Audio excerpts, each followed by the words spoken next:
Cek cek. Oke, sudah kumpul semua di sini? Sudah lengkap semua ya? Bisa kita mulai trainingnya? Oke, bismillahirrahmanirrahim. Assalamualaikum warahmatullahi wabarakatuh. Selamat pagi semuanya. Ini kayak kalau saya lihat seger-seger semua nih. Coba kita cek suara dulu ya. Kita cek semangatnya. Kalau saya bilang semangat pagi, seperti biasa jawabnya pagi, luar biasa, hura, kayak gitu ya. Oke, semangat pagi. Pagi, luar biasa, hura. Oke, semangat semua berarti di hari ini ya.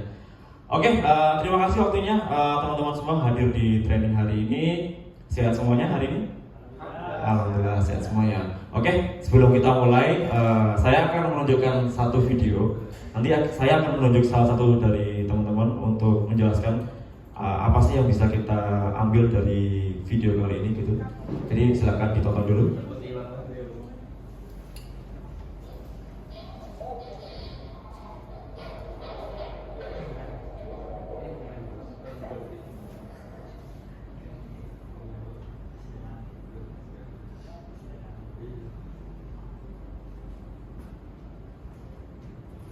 Oke, dari Mas Dimas, gimana Mas Dimas? Apa yang bisa kita ambil dari video berikut Mas? Ya, jadi ketika melakukan aktivitas lifting itu perlu diperhatikan arah angin karena itu kan goyang-goyang ya, dia swing. Terus itu jatuh mungkin juga karena bebannya berlebih mungkin. Nah, betul sekali Mas Dimas ya. Jadi kita tahu kita setelah ini akan membahas tentang proses bongkar muat konsentrat tembaga di Jetty Wharf. Jadi ini salah satu unit kompetensi dari kegiatan Steve Doring, salah satu materi dari kegiatan Steve Doring. Jadi harapannya nanti ketika setelah belajar ini nanti teman-teman bisa tahu apa aja bahaya-bahaya di proses aktivitas ini dan materi-materi yang lainnya gitu. Oke, bisa kita lanjut ya. Jadi hari ini kita akan membahas ini bongkar muat konsentrat tembaga di Jetty dari salah satu unit kerja kegiatan Steve Doring. Oke, sebelum kita mulai, saya cek sih ini sepertinya udah lengkap semua ya. Cuman seperti biasa, bagian dari administrasi LND, teman-teman mohon scan barcode-nya, kemudian silakan diisi absensinya ya. Nanti difoto dulu aja, nanti bisa ini sambil kita lanjut ke slide selanjutnya.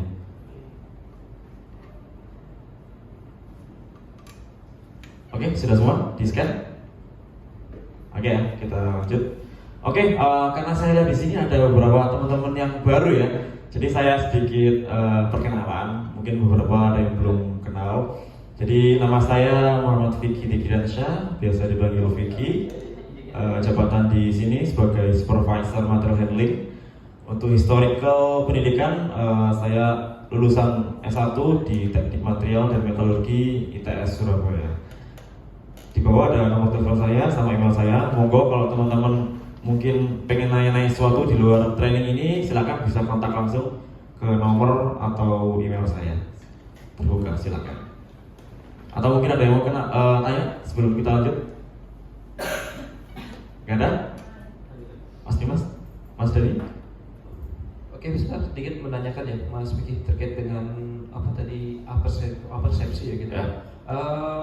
Ketika kita melakukan Steve Doring ya, kira-kira apa sih yang harus kita lakukan terkait dengan cuaca di lapangan? Oh gitu, oke. Nanti akan kita mohon izin nanti kita jawabnya di akhir sesi aja Mas ya. Supaya nanti kita jelas dulu. Jadi setelah materi nanti kita jawab untuk pertanyaannya. Oke, sebelum kita mulai materi trainingnya, saya jelaskan sedikit ya tentang ground rules training kali ini. Yang pertama terkait timing tepat waktu sudah cukup baik di sini teman-teman semua hadir tepat waktu. Namun saya ingatkan untuk tetap dijaga ya konsistensi dari tepat waktunya. Nanti ketika ada jam istirahat ataupun isoma kembali juga harus tepat waktu ya kayak gitu. Kemudian HP sama gadgetnya masing-masing minta tolong di silent selama proses training. Jika memang ada telepon yang urgent, monggo bisa keluar, bisa diangkat di luar ruangan. Kemudian kita open discussion aja ya. Jadi ketika teman-teman mau bertanya, silahkan angkat tangan. Nanti akan kita bahas di situ. Sama satu lagi respect ya, mohon untuk kerjasama, saling menghormati satu sama lain, jangan ramai. Kalau sudah ada yang menjelaskan, mohon untuk didengarkan. Kemudian untuk toilet, nanti teman-teman silakan bisa langsung keluar aja kalau memang butuh ke toilet dari pintu belok kanan di ujung. Untuk emergency juga sama di situ ya. Jadi kita hanya ada satu pintu masuk lewat tangga. Jadi kalau ada apa-apa nanti bisa langsung turun. Tambahan informasi, hari ini kita tidak ada simulasi drill. Jadi jika memang ada sirine yang berbunyi nanti berarti memang ada bahaya dan kita ikuti aja arahan dari pihak gedung ini. Ada yang tanyakan sebelum kita lanjut? Oke, kita lanjut ya. Jadi tujuan dan manfaat training ini, harapannya tujuannya setelah mengikuti training ini, teman-teman semua bisa menjelaskan proses bongkar muat konsentrat tembaga di jetty wharf atau pelabuhan sesuai dengan prosedur di tempat kerja. Dalam hal ini di PT Freeport Indonesia Smelter Manyar ya. Untuk manfaat trainingnya sendiri, dalam proses aktivitas bongkar muat konsentrat tembaga dapat dilakukan dan berlangsung secara efektif dan efisien, serta yang paling utama yaitu tercapainya zero accident. Jadi jangan sampai kita melakukan proses bongkar muat dengan bagus, selesai tapi ada insiden. Jangan sampai ya kayak gitu.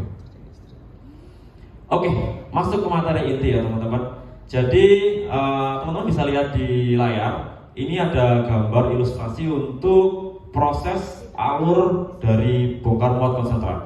Sebenarnya simpel. Jadi proses bongkar muat itu kita ambil material dari kapal, kita memindahkan dari dalam kapal, kemudian kita ambil, masukkan ke hopper, dibawa pakai konveyor, masuk ke storage. Simple, seperti itu aja. Cuman nanti akan kita bahas satu persatu secara detail supaya teman-teman ada gambaran dan pandangan ya gimana sih sebenarnya proses detail dari proses bongkar muat di area PT FI Smelter ini. Oke, pertama tahap 1 ya dari proses bongkar muat yaitu proses grabbing material. Teman-teman di sini ada yang pernah main capit boneka? Angkat tangan. Oh pernah semua ya? Berhasil atau tidak? Oh tidak berhasil, berarti memang kurang jago ya kayak gitu ya.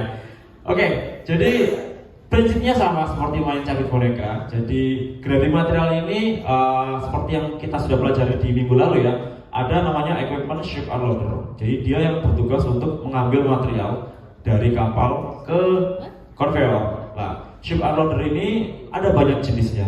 Yang kita pakai di area PT FI Smelter ini yaitu mode grab atau mode capit kayak yang capit boneka tadi. Jadi apa itu proses grabbing material? Yaitu proses pengambilan material dari dalam palka atau dari kapal menggunakan grab yang dimiliki oleh ship unloader. Jadi kalau teman-teman bisa lihat di gambar ya, di kapal ini kan ada palka atau kompartemen-kompartemen. Nah, nanti kita akan ambil materialnya ini satu persatu. Jadi tergantung dari dokumen manifest yang sudah kita bahas di minggu lalu. Jadi misal pertama kita ambil dari palka 2, kemudian ke palka 3, palka 4. Nah, itu kita mengikuti dari dokumen manifest yang sudah ada. Nah, untuk kapasitas 1 kali grab atau 1 kali capit itu sekitar 10 meter kubik atau ekuivalen dengan 20 ton. Nah, teman-teman bisa kalikan rumusnya dari 10 meter kubik ke densitas konsentrat yang kemarin sudah kita pelajari di MSDS di 2 minggu lalu. Jadi 10 kali 2 hasilnya 20 ton. Jadi dalam satu proses ambil itu sekitar 20 ton konsentrat yang terambil. Di sini cukup? Ada pertanyaan? Cukup? Oke, kita lanjut ke tahap kedua. Tahap kedua ini yaitu feed to hopper atau mengumpan material ke dalam hopper. Jadi proses pengumpahan material dari grab atau ship unloader tadi itu sebelum masuk konveyor ada tempat penyimpanan sementara yang namanya hopper. Nah, di hopper ini yang kita punya ya di area PT FI ini kapasitasnya itu sekitar 90 ton. Jadi ekuivalen dengan 4 sampai 5 kali 1 grab gitu untuk 1 kali ambil. Nah, di bawah hopper ini ada belt feeder teman-teman. Jadi sebelum masuk konveyor ada belt feeder yang bisa kita atur kecepatannya. Untuk apa? Untuk mengatur flow rate atau laju alir dari material yang masuk ke konveyor. Jadi sebelum kita masuk konveyor, kita atur dulu kecepatannya supaya kita bisa tahu, oh target kita flow rate-nya segini. Jadi kita bukanya 100%, misal seperti itu. Nah, ini yang belt feeder ya, yang di kotak merah. Kemudian ke tahap ketiga ya, tahap conveying material, yaitu proses pengiriman material menggunakan belt conveyor dari area pelabuhan ke area storage. Nah, kita di PTF ini punya conveyor sepanjang 3 km.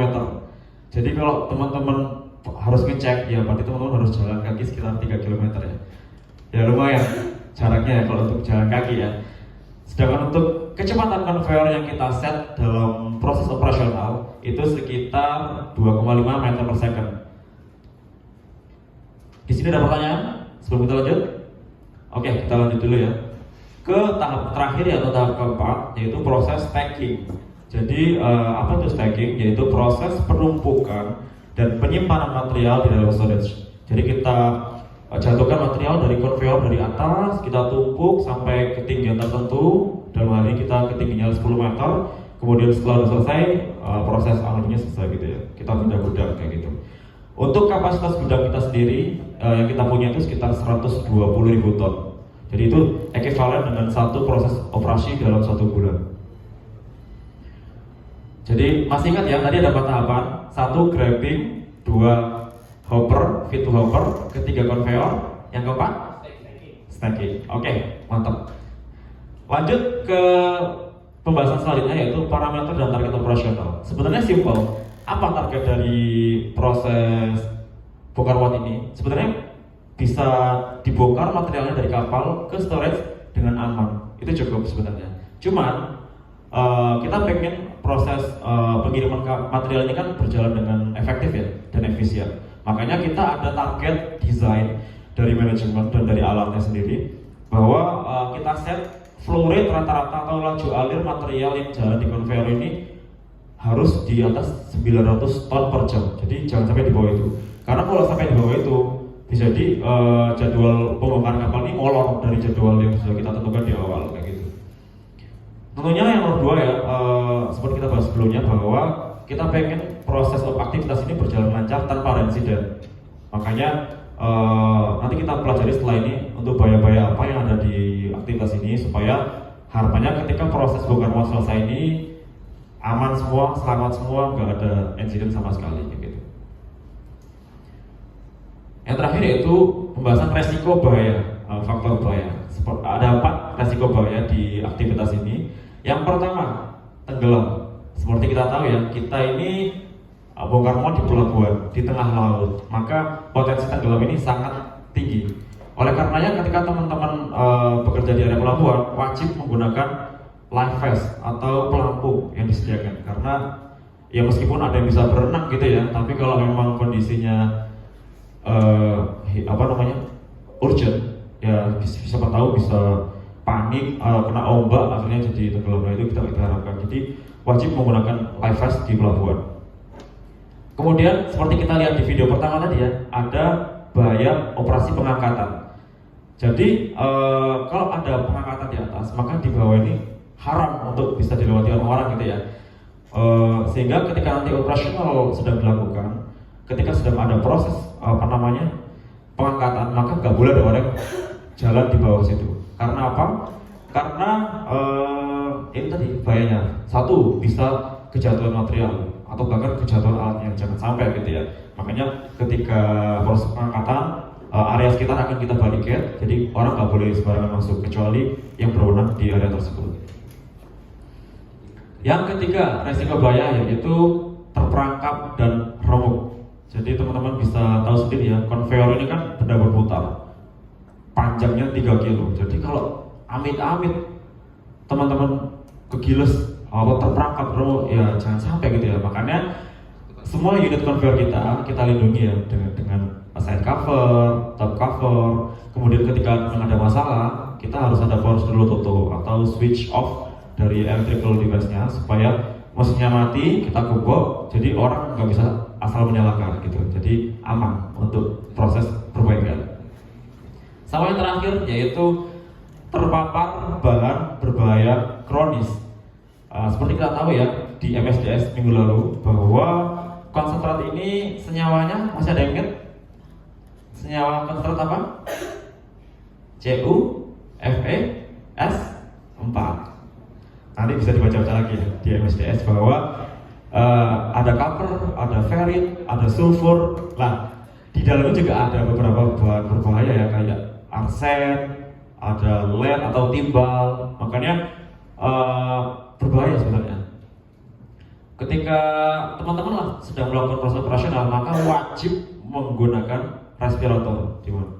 Karena apa? Ya itu tadi, ketika material terhirup masuk ke paru-paru, tahun berjalan, nanti ketika tua siapa yang mau kalau sampai kita sakit karena ada penumpukan logam berat? Nggak ada yang mau kan?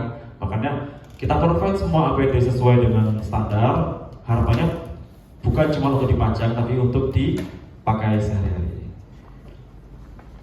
Oke, sebelum kita masuk kesimpulan, kita buka sesi Q&A atau tanya jawab. Di sini ada yang mau bertanya, silakan, monggo. Sorry Mas Vicky, tadi kan saya sendiri menjawab bertanya ya terkait dengan bagaimana sih untuk mengkondisikan proses unloading ini ketika cuaca yang tidak mendukung gitu. Oke, terima kasih pertanyaan Mas Dani. Ini sangat menarik ya. Kita sudah bahas di minggu lalu bahwa di dokumen manifest itu ada target waktu bongkar muat. Misal di 25.000 ton, kita targetnya 3 hari. Nah kalau cuacanya nggak bagus gimana Pak? Gitu. Kalau untuk proses bongkar muat, ketika cuaca nggak bagus, itu termasuk salah satu faktor yang ditolerir gitu Mas Dan. Jadi, oh ada hujan nih Pak, atau ada badai, amit-amit ada tsunami, jangan sampai ya gitu. Tapi ketika cuacanya nggak bagus, sehingga proses bongkar muat molor dari waktu yang ditentukan, itu nggak apa-apa karena masuk ditolerir. Ada beberapa faktor cuaca, misal hujan atau angin aja tanpa hujan tapi kecepatannya lebih dari 20 knot, itu sudah kita bisa stop untuk proses bongkar muat. Untuk detailnya nanti akan kita bahas di pertemuan 2 minggu lagi. Jadi kita sudah ada materi khusus untuk itu, pembahasan tentang cuaca dalam proses aktivitas bongkar muat. Oke, tapi terima kasih Mas Daniel untuk pertanyaannya, bagus sekali. Ada yang bertanya lagi? Oh, monggo silakan Mas Dimas. Oke, Pak Miki mau nanya. Tadi kan salah satu potensi bahayanya adalah potensi bahaya kronis ya, karena terpapar debu, sehingga kita wajib menggunakan respirator. Tapi pengen tahu Pak, kalau misalnya posisinya di luar storage, di udara bebas, itu apakah tetap harus wajib pakai respirator atau seperti apa? Oke, good question Mas Adi Mas. Jadi seperti kita tahu ya, kita bekerja di area pelabuhan di mana angin ini ya cukup tinggi ya kecepatannya. Jadi meskipun ada cover, ketika proses gerakan dia sebelum masuk ke cover kan dia pasti akan jatuh. Nah itu kan ada potensi terpapar angin Mas, kena angin. Makanya tetap wajib. Jadi baik di dalam storage, di luar storage, di pelabuhan, semua wajib menggunakan respirator. Karena apa? Potensi debu terbawa angin itu sangat tinggi. Kayak gitu Mas Dimas. Oke, ada pertanyaan lagi? Monggo. Ada konveyor ya Mas, terus konveyornya tadi panjang banget ya. Yeah. Nah itu kira-kira berapa ya operator yang menghandling konveyor itu? Gimana juga cara inspeksinya gitu Mas? Oke. Jelasin secara garis besar. Oke, terima kasih Mbak Gaby. Jadi untuk untuk konveyornya kan kita 3 km ya. Untuk personil kita siapkan ada 8 personil untuk aktivitas ini. Jadi ada standby di jetty, ada yang standby di ujung storage, ada yang standby di ship unloader, ada yang standby di tengah-tengah. Jadi kita ada spare 8 orang. Jadi ketika memang ada 4 titik penjagaan, kalau memang satu pengen ke toilet atau pengen makan, pengen istirahat, masih ada satu yang jaga kayak gitu. Jadi kita set 8 untuk 4 titik penjagaan. Jadi satu titik penjagaan 2 orang kayak gitu ya Mbak. Okay. Ada yang tanya lagi sebelum kita kesimpulan? Satu lagi Pak Biki. Ya. Ini kan untuk ship unloader yang pakai kayak boneka itu. Iya. Itu kan ya bayangan saya kalau boneka kan akan cepat jatuh ya. Iya. Jadi kalau material ini seperti apa? Terus kalaupun jatuh dari kita tuh apakah udah biarin tumpah di laut atau seperti apa? Oke, bagus pertanyaannya. Kalau capit boneka itu kan dia seperti kita tahu cuma 3 kaitan aja ya Mas ya. Nah kalau untuk grab di ship unloader ini, dia tuh bisa menyengkram dan mengunci. Jadi ketika material udah diambil, dikunci, material nggak akan jatuh. Gitu.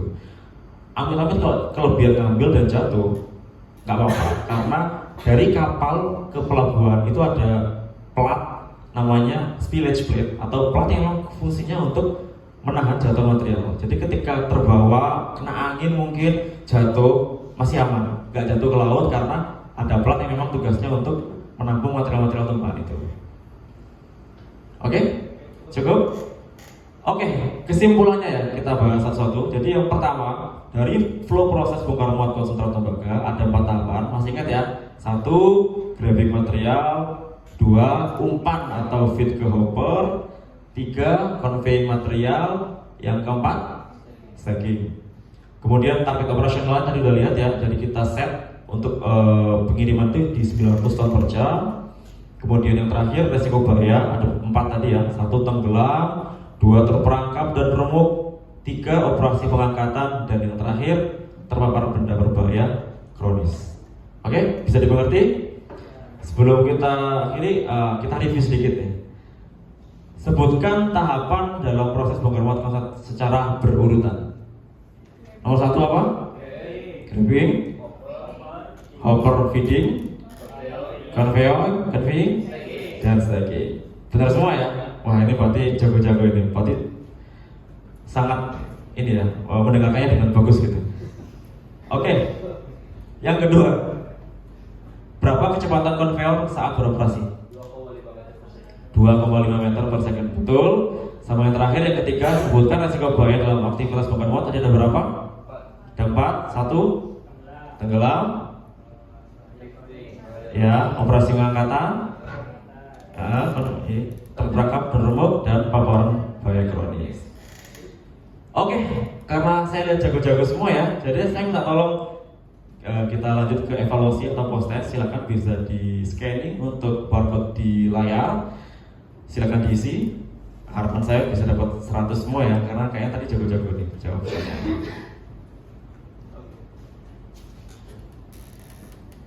Oke, sudah?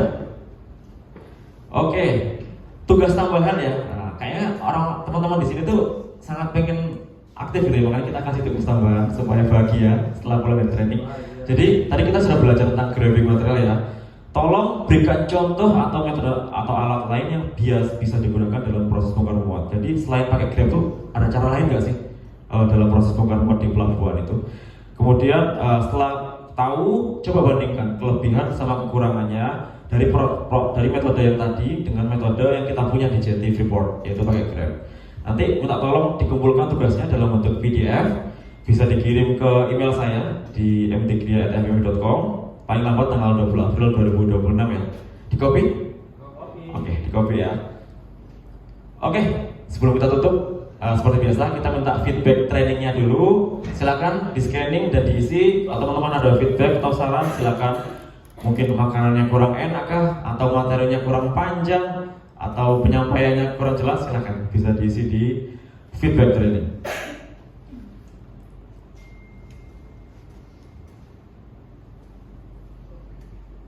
Sudah di scanning semua?